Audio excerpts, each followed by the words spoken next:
Alam kong namamalikmata kayo pero hindi yan si Papa Dwight Ramos. Dahil aside sa pagiging gwapong basketbolero, may katangian pa akong minsan ko lang maipapakita sa inyo sa mga video ko. At yun ay ang pagiging main attraction sa court ay ang hindi pagiging buaya ba? Bruh.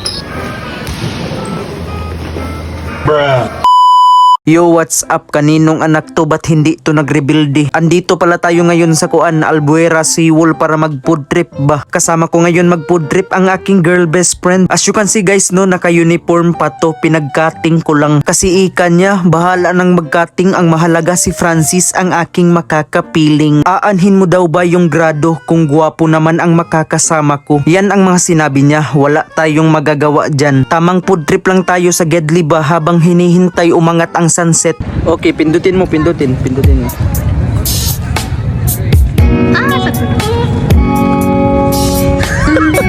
At so ayun na nga, naabutan na kami ng gabi. Pero bago kami umuwi, napahinto muna kami dito sa Albuera Gymnasium Arena. Nakita ko kasi ba na may naglalaro ng basketball. So guys, dahil may laro dito, maglalaro tayo. Tapos ito, dahil pinag-cutting ko lang to, papauwiin ko muna to bago ako maglaro. Okay, let's go. Suntukin mo ang kamera. Suntukin mo. 1, 2, 3. Sasakay na nga lang siya pero sinabayan pa niya ng varsity walk. Pero babay, ingat hanggang sa muli, wag ka nang umuwi. Kinuha ko na agad sa bahay ang buko ay ang Benji Paras Infinity natin. Pero bago tayo maglaro, magpapugi muna tayo saglit at ipalabas ang pamatay nating dimple. Medyo late na ako nakarating pero ang mahalaga hindi pa rin tayo nakitaan ng pagkahagard. Kasama ko ngayon ang boy best friend kong may putok at ang aking cameraman. Halaoy, unang position pa lang nag-ala Tyrese Haliburton agad.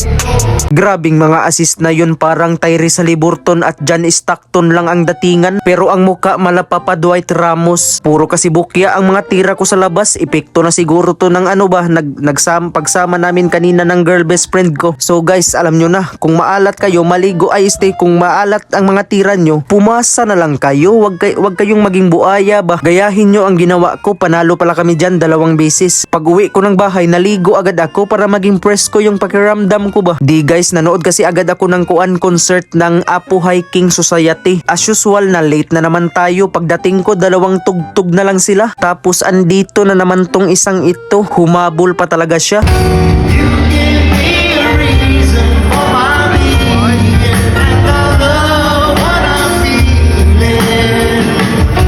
At so ayun, after ng concert, nabudol muna tayo dito. May food bazaar kasi dito sa iba't ibang eskwelahan for celebration of the National Arts Month. Tinanong ko sila kung ano ang bestseller nila dito na pasok sa standards ko. Tapos ito yung binigay nila.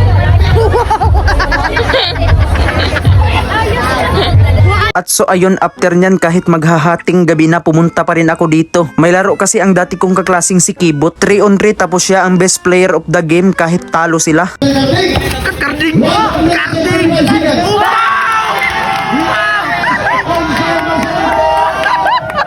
At so ayun lang, hanggang sa muling pagiging gwapo. Paalam.